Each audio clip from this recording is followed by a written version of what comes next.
आणि स्वतः पंतप्रधान नरेंद्र मोदी यांनी पुण्यात येऊन बालेवाडी स्टेडियमवर स्मार्ट सिटीचा श्रीगणेशा केला 2015मध्ये. म्हणजे मला अजूनही आठवते त्यावेळेला तिथे लोकांनी ते बॅटरीचे फ्लॅश बीज दाखवून हा कसं भारी होणार आहे इथं म्हणून असं एक अभूतपूर्व वातावरण निर्माण झालं. पण प्रत्यक्षामध्ये नक्की स्मार्ट सिटीत काय होणार आहे याचा अंदाज ना ब्युरोक्रॅट्सना होता, ना नगरसेवकांना होता, ना राजकीय पक्षांना होता. मी अनेक ब्युरोक्रॅट्स आणि नगरसेवकांना राजकीय पक्षांना विचारलं, एक 10 मिनटं बोला फक्त की नक्की स्मार्ट सिटीत आम्ही काय करणार आहोत. नाही नाही ते छान होणार आहे सगळं. अरे छान होणार म्हणजे काय होणार हे एकही माणूस सांगू शकत नव्हता. जवळपास 60 महिने ही परिस्थिती होती. मग एक SPV करायचं ठरलं की ते आपोआप कसं होणार. मग एक SPV करू आणि मग त्या SPVच्या माध्यमातून हे सगळं काम करू. मग त्या SPVमध्ये राजकीय पक्षांचे प्रतिनिधी आले, काही कन्सल्टंट आले. शक्यतो NGOजना कोणी घेतलं नाही त्याच्यात, कारण ते उगीच काहीतरी विचारत बसतात म्हणून. आणि ते SPV फॉर्म झाली. पण पुढं जे घडायला पाहिजे ते काहीच घडलं नाही. आणि 2019पर्यंत ना पॅन सिटीचे प्रोजेक्ट जे करायचे होते ते काही होऊ शकले, ना त्यात औंध बाणेर बालेवाडीमध्ये 3000 कोटी रुपयांचा खर्च करून त्या भागाचा कायापालट करायचा होता तोही झाला नाही. मी तुम्हाला फक्त यादी वाचून दाखवणार आहे की औंध बाणेर बालेवाडीमध्ये काय काय प्लॅन्ड होतं त्या 5 वर्षामध्ये. 750 वाहनांसाठी बहुमजली स्मार्ट कार पार्क. आज 10 वर्ष झाली आहे, तसलं काही झालेलं नाही.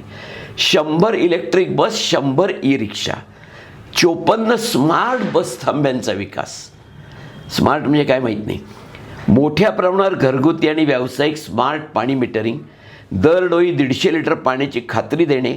आजही परिस्थिती अशी आहे, औंध बाणेर बालेवाडीमध्ये अनेक सोसायट्यांमध्ये आजही कोट्यावधी रुपये टँकरवर खर्च केले जात आहेत.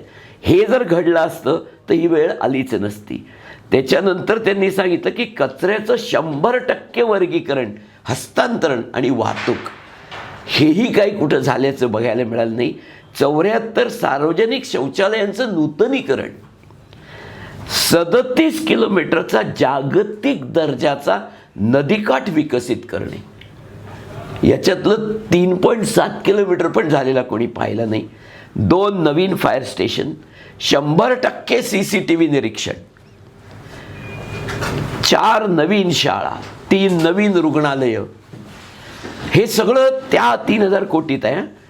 नंतर 2.25 एकर क्षेत्रातील डॉक्टर बाबासाहेब आंबेडकर वस्तीचा पुनर्विकास करणे, संपूर्ण क्षेत्रात वायफाय आणि फायबर ऑप्टिक केबल टाकणे, सार्वजनिक वाहतुकीचा वापर 18% वरून 40% वाढवणे. असं काही झाल्याचं कुणी पाहिलेलं नाही आहे. म्हणजे इनफॅक्ट इतकी प्रायव्हेट व्हेकल्स वाढली आहेत की तो विषयच संपलेला आहे.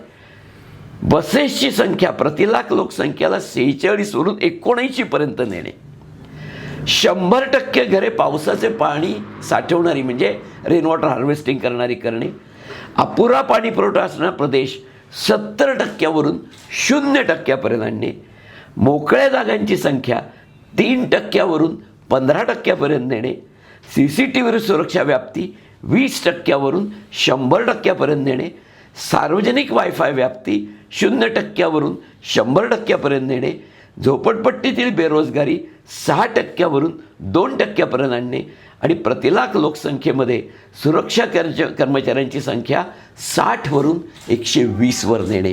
ही उद्दिष्ट त्या 3000 कोटीमध्ये ठेवली होती. एकच राहून गेलं की हे सगळं ऐकून किंवा वाचून जर नागरिकांना चक्कर आली तर त्यांना मोफत कांदा पुरवठा करणं, एवढं फक्त राहून गेलं.